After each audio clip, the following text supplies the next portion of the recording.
યોજના 2026 સંપૂર્ણ માર્ગદર્શિકા, લાભો, પાત્રતા, અરજી પ્રક્રિયા અને નવીનતમ અપડેટ્સ. ભારત સરકાર અને વિવિધ રાજ્ય સરકારો મહિલાઓને સશક્તિકરણ, સામાજિક સુરક્ષાને પ્રોત્સાહન આપવા અને સમાજના નબળા વર્ગો માટે નાણાકીય સ્થિરતા સુનિશ્ચિત કરવાના હેતુથી કલ્યાણકારી યોજનાઓ શરૂ કરવાનું ચાલુ રાખે છે. નમો શ્રી યોજના 2026 ગર્ભવતી મહિલાઓ અને નવી માતાઓને, ખાસ કરીને આર્થિક રીતે નબળા પૃષ્ઠભૂમિ ધરાવતી મહિલાઓને ટેકો આપવા માટે રજૂ કરવામાં આવેલી આવી જ એક મહત્વપૂર્ણ પહેલ છે. આ યોજના ગર્ભાવસ્થા અને બાળજન્મના નિર્ણાયક તબક્કા દરમિયાન માતાના સ્વાસ્થ્ય, પોષણ અને નાણાકીય સહાયમાં સુધારો કરવા પર ધ્યાન કેન્દ્રિત કરે છે.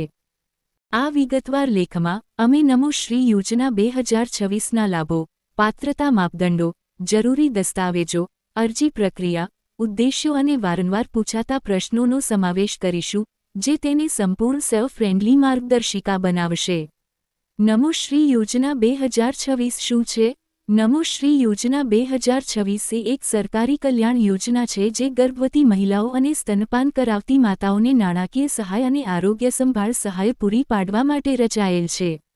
આ યોજનાનો મુખ્ય ઉદ્દેશ્ય માતા અને શિશુ મૃત્યુ દર ઘટાડવાનો અને ગર્ભાવસ્થા દરમિયાન અને બાળજન્મ પછી મહિલાઓને પૂરતું પોષણ, તબીબી સંભાળ અને નાણાકીય સહાય મળે તેની ખાતરી કરવાનો છે. આ યોજના હેઠળ, પાત્ર મહિલાઓને ડાયરેક્ટ બેનિફિટ ટ્રાન્સફર (ડીબીટી) દ્વારા હપ્તામાં સીધા નાણાકીય લાભ મળે છે, જે પારદર્શિતા અને સમયસર ચૂકવણી સુનિશ્ચિત કરે છે. નમો શ્રી યોજના 2026ના ઉદ્દેશ્યો. નમો શ્રી યોજનાના મુખ્ય ઉદ્દેશ્યો છે: સુરક્ષિત ગર્ભાવસ્થા અને સંસ્થાકીય પ્રસૂતિને પ્રોત્સાહન આપવું, ગર્ભવતી અને સ્તનપાન કરાવતી મહિલાઓના પોષણના સેવનમાં સુધારો કરવો, માતૃત્વ અને શિશુ મૃત્યુદર ઘટાડવા, આર્થિક રીતે નબળા વર્ગની મહિલાઓને નાણાકીય સહાય પૂરી પાડવી, ગર્ભાવસ્થાની વહેલી નોંધણી અને નિયમિત આરોગ્ય તપાસને પ્રોત્સાહન આપવું, માતૃત્વ દરમિયાન આર્થિક સુરક્ષા સુનિશ્ચિત કરીને મહિલાઓને સશક્ત બનાવવી. નમો શ્રી યોજના 2026ના લાભો. નમો શ્રી યોજના 2026 હેઠળ પાત્ર લાભાર્થીઓને ઘણા લાભો મળે છે, જેમાં નીચેનાનો સમાવેશ થાય છે. 1. નાણાકીય સહાય. બહુવિધ હપ્તામાં રોકડ સહાય પૂરી પાડવામાં આવે છે. લાભાર્થીના બેંક ખાતામાં સીધી રકમ જમા થાય છે. તબીબી ખર્ચ, પોષણ અને પ્રસૂતિ પછીની સંભાળનું સંચાલન કરવામાં મદદ કરે છે. 2. માતૃત્વના સ્વાસ્થ્યમાં સુધારો. નિયમિત પ્રસૂતિ પહેલાંની તપાસને પ્રોત્સાહન આપે છે. સરકારી અથવા માન્ય હોસ્પિટલોમાં સુરક્ષિત સંસ્થાકીય પ્રસૂતિને પ્રોત્સાહન આપે છે. 3. પોષણ સહાય. નાણાકીય સહાય મહિલાઓને યોગ્ય આહાર અને પોષણ જાળવવા સક્ષમ બનાવે છે. માતા અને બાળક બંને માટે સારા સ્વાસ્થ્ય પરિણામોને સમર્થન આપે છે. 4. પારદર્શક DBT system. Direct benefit transfer દ્વારા ચૂકવણી ટ્રાન્સફર વચેટિયાઓને દૂર કરે છે અને ભ્રષ્ટાચાર ઘટાડે છે. નમો શ્રી યોજના 2026 માટે પાત્રતા માપદંડ. આ યોજના હેઠળ લાભ મેળવવા માટે, અરજદારોએ નીચેની પાત્રતા શરતો પૂર્ણ કરવી આવશ્યક છે. અરજદાર ગર્ભવતી મહિલા અથવા સ્તનપાન કરાવતી માતા હોવી આવશ્યક છે. ભારતનો રહેવાસી હોવો આવશ્યક છે. આર્થિક રીતે નબળા વર્ગનો હોવો જોઈએ. ઉંમર 18 વર્ષ કે તેથી વધુ હોવી જોઈએ. ગર્ભાવસ્થા અધિકૃત આરોગ્ય કેન્દ્રમાં નોંધાયેલ હોવી જોઈએ. અરજદાર સરકારી કર્મચારી કે આવકવેરા ચૂકવનાર ન હોવો જોઈએ. માત્ર પ્રથમ કે બીજા જીવંત જન્મને ધ્યાનમાં લઈ શકાય છે. માર્ગદર્શિકા મુજબ. નમો શ્રી યોજના 2026 માટે જરૂરી દસ્તાવેજો. અરજદારોએ અરજી કરતી વખતે નીચેના દસ્તાવેજો સબમિટ કરવાની જરૂર છે: આધાર કાર્ડ, રહેઠાણનો પુરાવો, ગર્ભાવસ્થા નોંધણી પ્રમાણપત્ર, બેંક ખાતાની વિગતો આધાર સાથે જોડાયેલ, આવક પ્રમાણપત્ર, ration card, mobile number, passport સાઇઝનો ફોટોગ્રાફ. નમો શ્રી યોજના 2026 માટે કેવી રીતે અરજીની અરજી પ્રક્રિયા સરળ અને વપરાશકર્તા મૈત્રીપૂર્ણ છે. અરજદારો રાજ્યના અમલીકરણના આધારે ઓનલાઈન અથવા ઓફલાઈન અરજી કરી શકે છે.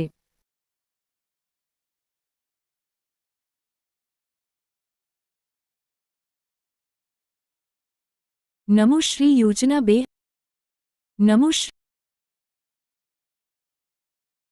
2026 માટેની અરજી પ્રક્રિયા સરળ અને વપરાશકર્તા મૈત્રીપૂર્ણ છે. અરજદારો રાજ્યના અમલીકરણના આધારે ઓનલાઈન અથવા ઓફલાઈન અરજી કરી શકે છે. ઓનલાઈન અરજી પ્રક્રિયા. સત્તાવાર સરકારી પોર્ટલની મુલાકાત લો. નમો શ્રી યોજના 2026 ઓનલાઈન અરજી કરો પર ક્લિક કરો. આધાર લિંક મોબાઈલ નંબરનો ઉપયોગ કરીને નોંધણી કરાવો. ચોક્કસ વિગતો સાથે અરજી ફોર્મ ભરો.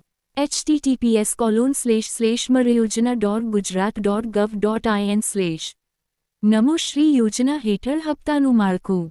આ યોજના હેઠળ નાણાકીય સહાય સામાન્ય રીતે તબક્કાવાર આપવામાં આવે છે, જેમ કે ગર્ભાવસ્થા નોંધણી પછી પ્રથમ હપ્તો, પ્રસૂતિ પહેલાંની તપાસ પછી બીજો હપ્તો, બાળજન્મ અને રસીકરણ પાલન પછી અંતિમ હપ્તો. આ તબક્કાવાર અભિગમ આરોગ્ય સંભાળમાં સતત જોડાણ સુનિશ્ચિત કરે છે. નમો શ્રી યોજના 2026ની અસર. નમો શ્રી યોજના 2026 આમાં મહત્વપૂર્ણ ભૂમિકા ભજવે છે. માતૃત્વ આરોગ્ય સંભાળ જાગૃતિ વધારવી. આર્થિક રીતે પડકારજનક સમયગાળા દરમિયાન મહિલાઓને ટેકો આપવો. સંસ્થાકીય પ્રસૂતિઓને પ્રોત્સાહન આપવું. જાહેર આરોગ્ય માળખાને મજબૂત બનાવવું. પાણીના સ્તરે મહિલા સશક્તિકરણને પ્રોત્સાહન આપવું. યાદ રાખવાના મહત્વપૂર્ણ મુદ્દાઓ. ખાતરી કરો કે આધાર અને બેંક ખાતું યોગ્ય રીતે જોડાયેલ છે. નિયત ગર્ભાવસ્થા સમયમર્યાદામાં અરજી કરો. બધા તબીબી તપાસ રેકોર્ડ સુરક્ષિત રાખો. નિયમિત રીતે ઓનલાઈન અરજી સ્થિતિ ટ્રેક કરો. ખોટી માહિતી સબમિટ કરવાનું ટાળો. વારંવાર પૂછાતા પ્રશ્નો ફેક્સ. પ્રશ્ન 1. શું નમો શ્રી યોજના 2026 સમગ્ર ભારતમાં ઉપલબ્ધ છે? હા, આ યોજના રાજ્ય સરકારો દ્વારા નાના ફેરફારો સાથે લાગુ કરવામાં આવે છે. પ્રશ્ન 2. કેટલી નાણાકીય સહાય પૂરી પાડવામાં આવે છે? સહાયની રકમ રાજ્ય અને 2026 માટે જારી કરાયેલ માર્ગદર્શિકા પ્રમાણે બદલાય છે. પ્રશ્ન 3. શું કામ કરતી મહિલાઓ અરજી કરી શકે છે? જો આવકના માપદંડો પૂર્ણ થાય તો બિનસરકારી ક્ષેત્રોમાં કામ કરતી મહિલાઓ અરજી કરી શકે છે.